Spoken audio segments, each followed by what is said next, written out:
In Brazil, Ana and Paulo venture deep into the Amazon rainforest. While Ana insists on pressing forward, Paulo believes the jungle is warning them to leave. Suddenly, something scuttles across the roof of their van, prompting Paulo to grab his gun. When Ana pulls back the curtains, they discover the intruder is only a monkey. Undeterred, Ana announces she will continue the journey alone and rides off on her bike. Two mysterious men spot her and race to their boat to pursue her, but something slams into the hull, knocking one of them into the river. An anaconda suddenly surfaces, coils around the man, and drags him under despite his partner's desperate attempt to help. Back in California, videographer Doug excitedly describes a story about a monster rising from the shores of a quiet town, only to be interrupted by clients who remind him they want a simple wedding video. Forced to suppress his disappointment, Doug hides the feeling that his creative dreams are slipping away. Elsewhere, background actor Griff tries to add flair to his brief lines in a short scene, but the director quickly shuts him down and orders him to keep it basic. After work, Griff steps outside the studio and notices a poster for the 1997 film Anaconda. At that moment, he receives a message from his best friend Doug, congratulating him on landing a gig and asking when he'll visit their hometown. As the day ends, Doug's boss reprimands him for pitching horror ideas to clients, reminding him that their company is meant for parties, not movies. He understands that Doug once dreamed of becoming a major film director, but reminds him to stay grounded, since the business will eventually be his responsibility. When Doug returns home that evening, he's surprised by a party thrown by his family and friends. Griff is there too, bringing a special gift, a short film he and Doug made as kids. As they play the tape, everyone laughs at the sight of their younger selves dressed like adults, wildly fleeing from a child in a homemade monster costume. The next day, Doug and Griff meet Kenny and Claire, who also appeared in the old film, for lunch. During the meal, Griff drops shocking news: he's acquired the rights to the Anaconda franchise. He wants to make a low-budget indie remake with his friends, and Kenny and Claire eagerly agree to help. Doug, however, turns the idea down, insisting he has a steady job and a family to support. That night, Doug finds his son watching the childhood movie. His wife notices how Doug lights up every time he looks at the screen and urges him to accept Griff's offer, but Doug refuses once more. Later, while editing yet another wedding video, the weight of his unfulfilled dreams finally sinks in. Overwhelmed, Doug drives to Griff's house and tells him he's in. Re-energized, Doug quickly writes a full script. When he presents it to the group, he explains the plan will require 3 weeks of shooting and a budget of roughly $2 million. The friends approach several banks for funding, but are met only with discouragingly small loan offers. With no other option, Doug rewrites the script to fit a drastically smaller budget of just $43,000.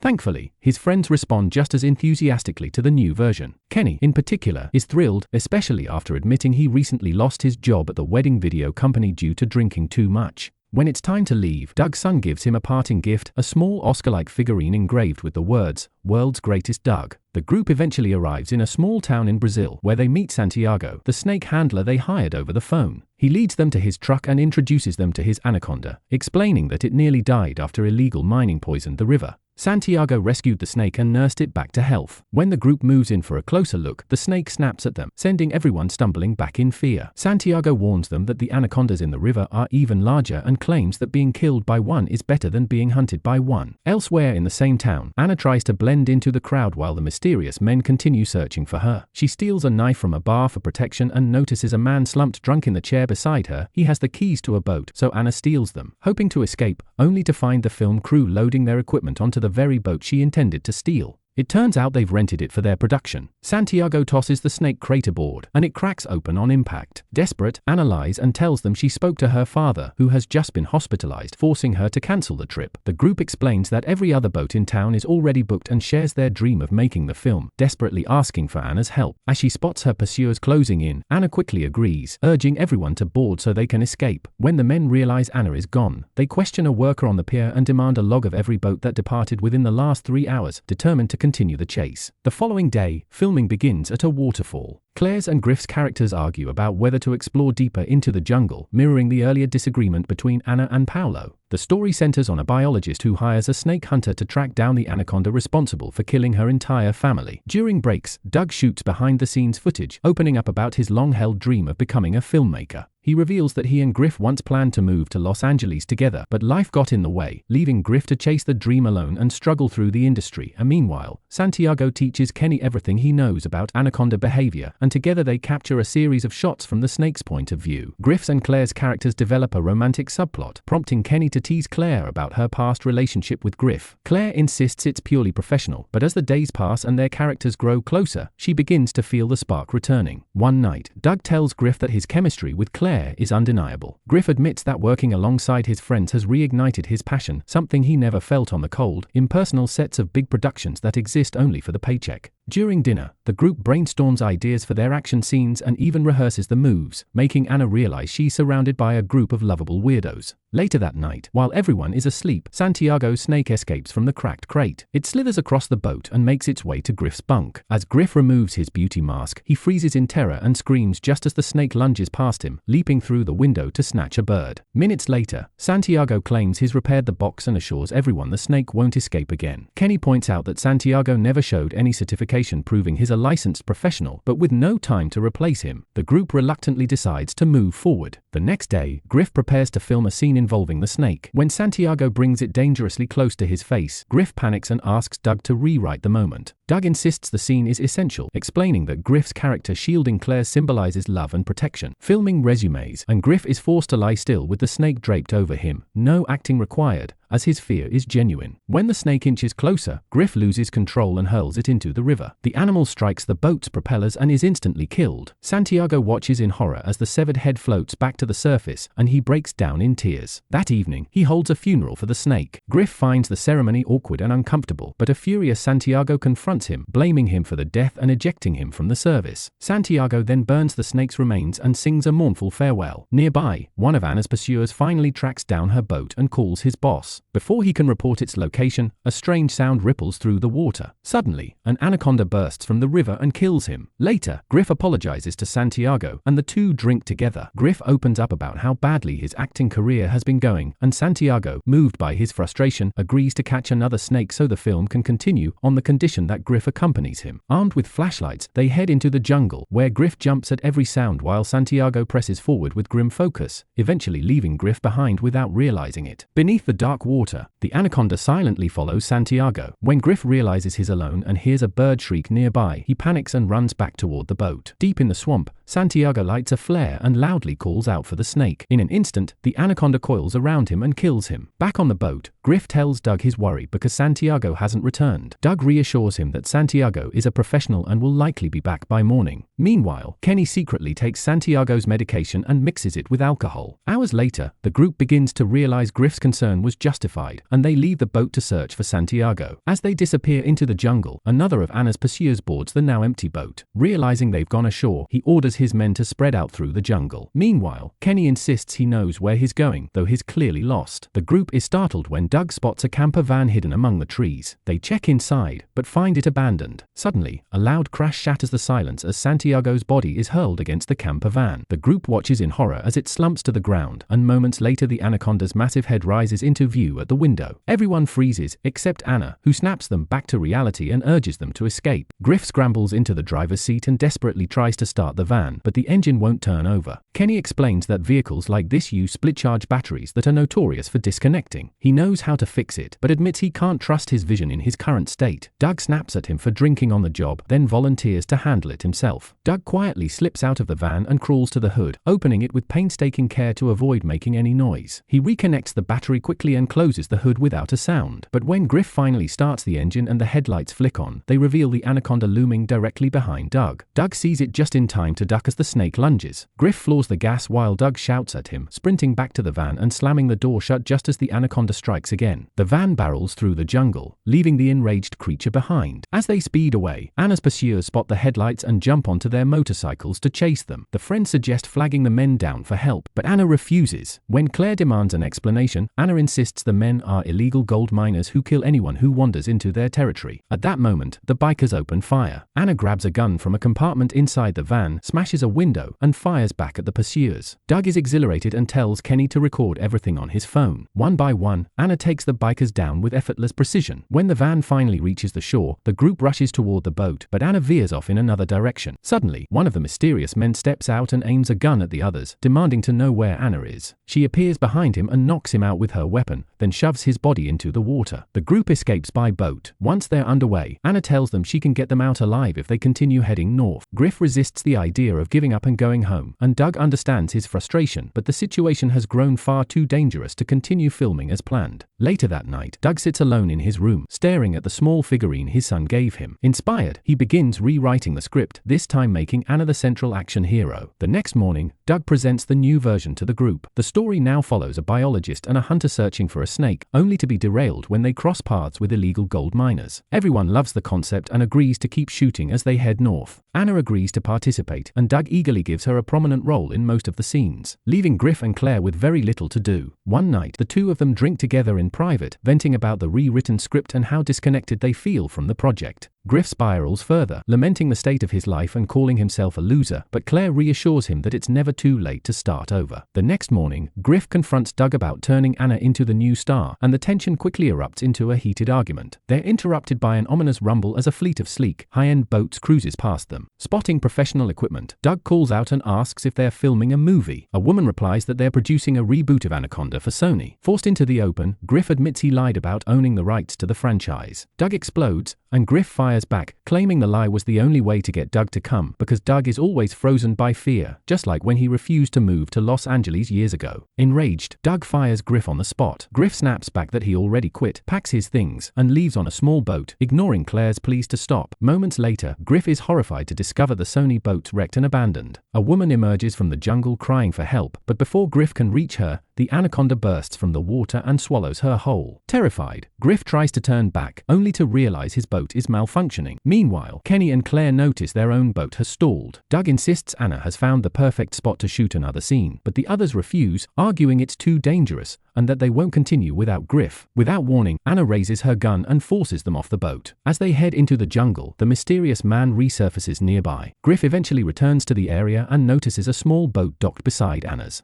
Investigating further, he discovers a crate filled with guns and realizes Anna's pursuers are dangerously close. Deeper in the jungle, Anna leads Doug, Kenny, and Claire to an abandoned dock and orders them to haul several heavy bags ashore. When Doug looks inside one of the bags, he discovers gold, and the truth is finally revealed. Anna is the illegal smuggler, and the men chasing her are actually police. Doug tries to play the hero by tossing a bag into the water, but the moment is cut short when a cop steps out and confronts them. He orders Anna to drop her gun, tosses a pair of handcuffs at her feet, and tells her to cuff herself. Suddenly, Griff emerges from the jungle and shoots the cop in the leg, reuniting with the group. Doug yells at Griff for escalating things and explains the truth, but Anna quickly retrieves her weapon. When the wounded cop reaches for his gun, Anna shoots and kills him without hesitation. Claire pleads with Anna to stop, but it's useless. Acting on instinct and on the fight choreography she practiced for the film, Claire lunges forward, headbutts Anna, and steals her gun. As Anna scrambles to reclaim it, the Anaconda erupts from the water, coils around her, and drags her under, killing her. The others flee in terror, only to realize they're hopelessly lost in the jungle. In the chaos, Doug notices a tarantula crawling up his leg, sending everyone into a panic as they kick it away. Doug breaks down, convinced the spider bit him and that he can't go on. Kenny insists the best treatment for animal bites is urine and volunteers to help, but admits he can't pee while standing. The group awkwardly improvises. Doug lies flat on the ground. Griff sits on his stomach like a chair, and Kenny finally manages to pee on Doug's leg. As they continue moving through the jungle, Doug apologizes to Griff for their earlier fight. He admits he's always been jealous of Griff for having the courage to chase his dreams. The heartfelt moment is cut short when the Anaconda suddenly lunges from above, seizing Doug in its jaws and dragging him away. Griff tries to rush after him, but Claire pulls him back, insisting they run. Moments later, Griff is overwhelmed with guilt, blaming himself for Doug's apparent death and insisting the trip should have been his responsibility. Scanning the area with binoculars, Kenny spots their boat nearby, but reaching it would require crossing a wide, open field, leaving them dangerously exposed. They agree they'll need a distraction. A strange sound draws their attention, and the trio discovers Doug's body propped against a dead boar. Kenny checks for a pulse and finds none, deciding grimly that they can use Doug as bait. They drag both bodies into the center of the field and tape them upright. Kenny even stuffs a dead squirrel into Doug's mouth, claiming snakes love squirrel meat. The three sprint across the field, constantly watching for the anaconda. When it finally appears, they're stunned to see Doug suddenly wake up. He's alive after all. The others scream warnings as Doug starts running, the boar still strapped to his back. The anaconda lunges, narrowly missing him. Moments later, the boar comes back to life as well, forcing Doug to clamp its mouth shut to avoid being bitten. As the anaconda strikes again, it snatches the boar instead, giving Doug the chance to escape and reunite with his friends. The group keeps running until they finally reach a safe clearing. Catching their breath, Griff apologizes to Doug and admits that, more than anything, he just wanted to work with his friends again. As night falls, they reach the shoreline and stumble upon the wreckage of the destroyed Sony set. Griff picks up a radio, hearing only static, until a voice suddenly shouts, "Behind you!" The anaconda emerges onto the set, sending the group scattering as a flare slams into the creature's face. Out of the shadows steps Ice Cube, a famous actor from the original film, firing additional flares to drive the anaconda back. He leads the group to his hiding place inside a broken boat. Before leaving to search for other survivors, he agrees to take a quick selfie with them and hands over a flare gun. As they regroup, Doug realizes the set is filled with special effects equipment they could use to kill the snake. The friends quickly form a plan, powering up the lights and rolling a camera to capture the final battle for their movie. Doug and Griff hop into a golf cart, screaming to draw the anaconda's attention. The snake takes the bait, and a chaotic chase erupts as it smashes through set pieces and tears down everything in its path. Meanwhile, Kenny and Claire discover the detonator isn't receiving a signal and scramble to fix it. Doug and Griff push the cart to its limits, leading the enraged anaconda straight toward the trap as the final confrontation closes in. Just as Kenny and Claire manage to reconnect the cables and restore the detonator's signal, Griff presses the button, but nothing happens. Kenny realizes he forgot to turn on his side of the machine and quickly flips the switch. When the anaconda lunges close to the cart, the fireworks finally ignite, striking the beast. It recoils but quickly recovers, continuing its relentless chase. Cornered at a dead end, the four friends prepare for a final stand. Griff grabs the flare gun and fires, quoting a line from their childhood film. The shot hits a gas line, triggering a massive explosion that engulfs the anaconda. Its remains fall around the group, and its huge mouth opens, but Doug jumps on it and stabs it with a figurine to finish the job. Sometime later, Doug and Griff premiere their film at a small hometown festival. The audience loved it, and Griff and Claire share a celebratory kiss. During the credits, a dedication appears in memory of Santiago. Despite the triumph, Sony issues a cease and desist, and the movie never reaches theaters. Griff continues taking background roles in big productions. Kenny finally masters peeing standing up, and Doug directs Griff and Claire's wedding video, which turns out to be a short horror flick. One day, Doug opens his door to find Jennifer Lopez, star of the original Anaconda, who saw his reboot and loved it. She wants him to direct the official production, and Doug faints from excitement. Meanwhile, somewhere deep in the jungle, Santiago wakes up alive. Make sure to subscribe and turn on notifications for more adventures. Thanks for watching.